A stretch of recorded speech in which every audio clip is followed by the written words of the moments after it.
بسم اللہ الرحمن الرحیم۔ یہی شیخ حرم ہے جو چرا کے بیچ کھاتا ہے، گلی میں بوزر دل کے ویسو چادر زہرا۔ وہ جو کسی نے کہا ہے وہ پوری طرح آج اس امام کعبہ کے اوپر پوری طرح فٹ آ رہی ہے۔ جس دفعہ حج کے موقع کے اوپر اس نے تقریر کی ہے، ہر وہ بات کہی ہے، لیکن وہ بات نہیں کہی ہے جو روح ہے سارے ایمان کی۔ اس نے شروع کیا اپنے خطبے کو، مہنگائی بہت ہو گئی ہے، عورتیں بے پردہ ہو گئی ہیں، مسجدیں خالی ہیں، اور اللہ تعالیٰ کے احکامات کی بغاوت ہو رہی ہے۔ سب سے بڑی بغاوت جو کی ہوئی ہے وہ ان مولویوں نے کی ہوئی ہے، ان علماء نے کی ہوئی ہے۔ انہوں نے اپنے دین کو بیچ دیا ہے پیسے کے بدلے میں،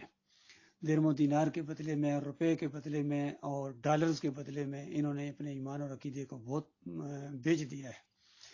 اور کہتے ہیں کہ بدکاریاں ہو رہی ہیں اور نکاح میں مشکلات ہیں، عورتیں مردوں پر حکمرانی کرتی ہیں، اور مسلمانوں کی زمینیں دشمنوں کے قبضے میں ہیں، فقراء اور مساکین کھلے آسمان تلے زندگی گزار رہے ہیں، قیامت کی بڑی بڑی نشانیاں آ رہی ہیں۔ سب باتیں بتائے جا رہے ہیں، اور نئی باتیں بتاتے ہیں تو ایمان عقیدے میں جو خرابی آ رہی ہے، جو گمت کو بوجھا جا رہا ہے، اور جو حرام کھا رہے ہیں۔ سب سے بڑی رکاوٹ یقین کیجیے دین اسلام کے راستے میں، ایمان خالص کے راستے میں جو سب سے بڑی رکاوٹ آج ہے، یہ ان کی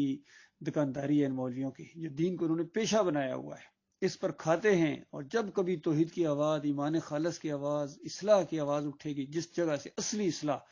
قوم کی اصلاح، تو سب سے بڑے دشمن یہی بنیں گے، آگے بڑھیں گے۔ ہر دور میں یہی ہوا ہے۔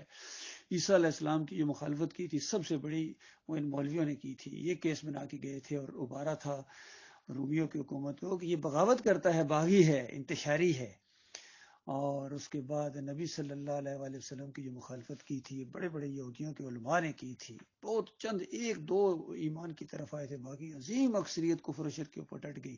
اور ایمان کی مخالفت پوری زندگی کرتے رہے، اور اس طرح اس دعوت کو پہچان گئے تھے جس طرح اپنے بیٹوں کو پہچانا جاتا ہے۔ قرآن میں اس کی تصدیق موجود ہے، لیکن جانتے بوجھتے انہوں نے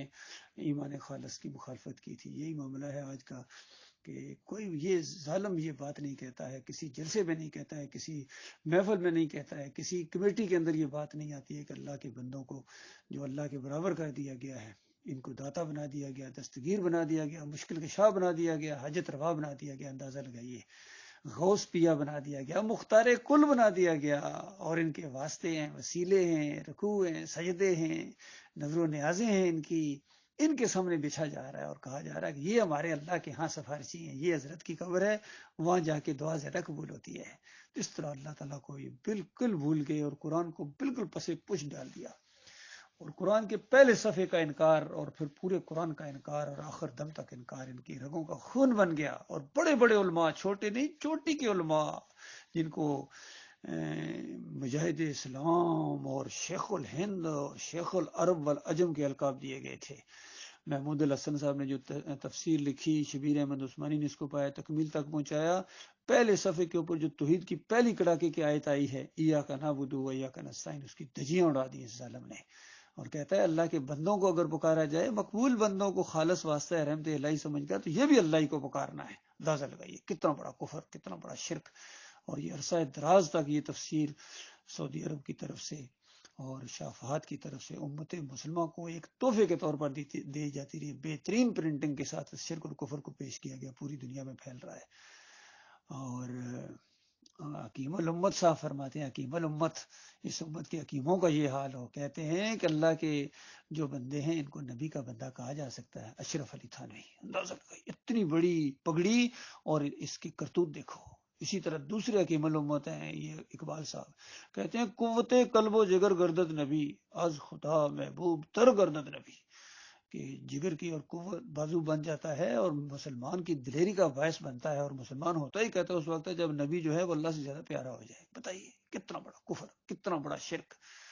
اور پھر اولاد مانگنے کے لیے وہاں نظام الدین گئے ہیں، وہاں جا کے روئے ہیں، اور پھر جب بیٹا پیدا ہوا ہے، اللہ نے بیٹا دیا، اور پھر اس کو جب دوڑنے پھرنے کی عمر کو بالکل گویا نقل اتاری گئی ہے، جس طرح ابراہیم علیہ السلام نے بڑھاپے میں جا کے اللہ نے اولاد دی، اور جب مالک فرماتا ہے تھوڑا سا دوڑنے پھرنے کے قابل ہوا تو پھر ہم نے ایک اشارہ کیا، آزمائش کی ابراہیم کی، کہ کیا میرے سے بھی پیاری کوئی چیز ہے، تو اس طرح بچے کو ذبح کرو، خواب دکھایا، تو وہ باپ بیٹا دونوں تیار ہو گئے۔ اس انداز سے ایک سٹوری ہے، اسلام کی روح ہے۔ تو اقبال صاحب کے انہیں اپنی سٹوری بنائی، اس کے بعد وہاں جا کے مزار سے اولاد مانگی، اور پھر جب چلنے پھرنے کے قابل ہوئے جسٹس جاوید صاحب، تو یہ خود لکھتے ہیں، کہتے ہیں پھر میرے والد صاحب وہاں لے کے گئے اور پتہ نہیں کیوں اتنے رو رو کے ان کا برا حال ہو گیا۔ اچھا تمہیں کوئی پتہ نہیں کیوں روئے تھے؟ مراد جو پوری ہوئی تھی اس کے بعد وہاں جا کے لے کے گئے تھے۔ تو یہ ہے ان سب کا حال اللہ کے بندو، اعلیٰ حضرت کو دیکھو یا ابو العلا کو دیکھو، سارے ایک ہی کشتی کے مسافر ہیں، سارے حرام خور ہو گئے، بریلوی ہوں، دیوبندی ہوں، اہل حدیث ہوں، سلفی ہوں، حنبلی ہوں، سب حرام خور ہیں، سارے کے سارے دین کے اوپر اجرت لیتے ہیں، نماز پڑھانے کے پیسے، اذان دینے کے پیسے۔ اور ایک عجیب بات آپ کو بتاؤں، یہ دیکھیے یہ جو ہمارے ہاں حنفی کہلاتے ہیں، ابو حنیفہ رحمۃ اللہ علیہ کی کوئی بات نہیں مانتے ہیں، لوگ کہتے ہیں ہم حنفی ہیں، ہم حنفی ہیں، حالانکہ ابو حنیفہ کے 3 فتوے اگر نافذ کر دیے جائیں تو سارا دین خالص ہو جائے۔ ان کا یہ فتویٰ کہ دیکھو یہ جو بے حرمتے یا بے حقے فلاں کے ذریعے جو دعا مانگی جاتی ہے، ابو حنیفہ کہتے ہیں اس پر آگ کا عذاب ہوگا، کیونکہ مخلوق کا خالق پر کوئی حق نہیں۔ اور دوسری بات، یہ ایسوں کو پکارتے ہو جن مردے اموات غیر ہوا، یعنی یہ نہ سنتے ہیں نہ دیکھتے ہیں، ان کے اندر زندگی کی رمق تک باقی نہیں ہے، قیامت تک نہیں سنتے ہیں، دوسرا فتویٰ۔ تیسرا فتویٰ کہتے ہیں الہدایہ کے اندر ابو حنیفہ کہ یہ جو دین کے اوپر اجرت لی جاتی ہے، نماز پڑھانے کے پیسے یا اذان کے، یا کوئی عالم دین کسی کو تعلیم دیتا ہے اور اس کے بعد پیسے لیتا ہے، تو یہ بالکل ناجائز لیتا ہے۔ اور ان کے دونوں شاگردوں نے اس بات کو آگے بڑھایا اور کہا کہ ایسا ناجائز ہے جس طرح بازاری عورت لیتی ہے، اس طرح حرام ہے۔ تو نظر لگا اس طرح حرام خوروں کی کوئی دعائیں قبول نہیں ہوتی، جتنی مرضی دعائیں مانگے، یہ امام کعبہ ہوں یا مسجد نبی کا امام ہو یا امریکہ کا کوئی مولوی ہو یا فرانس کا ہو یا انگلینڈ کا ہو یا انڈیا کے جتنے یہ مولوی ہیں، بنگلہ دیش کے ہیں یا پاکستانی ہیں، سارے کے سارے حرام خوری کے اوپر اکٹھے ہو گئے۔ یہ ہے اصل وجہ اللہ کے بندو، جب تک یہ مسئلہ حل نہیں ہوگا کوئی خیر امت کے اندر نہیں آ سکتی ہے، کوئی دعا قبول نہیں ہوگی آپ کی۔ تو بالکل یہی بات ہے، بالکل صحیح بات کہی، حالانکہ خود اس پر پوری طرح نہیں اترے ہیں، انہی کے پیچھے چلتے رہے ہیں اور انہی جمہوری نظام کے شکنجے میں پھنسے رہے ہیں اقبال صاحب، لیکن یہ بات بڑی زبردست کہہ گئے، یہی شیخ حرم ہے جو چرا کے بیچ کھاتا ہے، گلی میں بوزر دل کیا ویسو چادر زہرا، سب کچھ کھڑپ کر جاتا ہے، اس کا پیٹ بھرتا ہی نہیں ہے، سب کچھ کوئی موقع جانے نہیں دیتا ہے۔ بچہ پیدا ہوتا ہے اس کے کان میں اذان دینے کے پیسے دو، پھر اس کے بعد تھوڑی سی زبان کھولی کلمہ پڑا، پھر مولوی صاحب کو پیسے دو، پھر پہلا روزہ رکھا ہے بچے نے، اب اس کی روزہ افطاری کے اوپر ایک فنکشن ہونا چاہیے مولوی صاحب کے لیے، کپڑے دو، کھانے دو، سب کچھ دو، اور پھر اس کے بعد تھوڑا سا اور بڑا ہوا ہے، اب اس کو جو تھوڑا بہت قرآن پڑھائے گا یا اس کو چند چیزیں سکھائے گا، اس کے پیسے لے گا، پھر بڑا ہوگا نکاح اس کا پڑھائے گا، پھر اس کے پیسے لے گا، اور پھر اس کا بچہ آگے ہوگا، پھر اس کے پیسے لے گا، تاکہ جب یہ مرے گا وہاں جنازہ پڑھانے کی بھی اجرت وصول کرے گا۔ جب تک مولوی صاحب زندہ ہیں کھاتے رہیں گے، یہ مر گیا تب کیا ہوتا، مرید مرا تب کیا ہوا، مولوی صاحب تو زندہ ہے۔ تو اللہ کے بندوں کوئی چیز کھلائے پلائے بغیر آج دین کی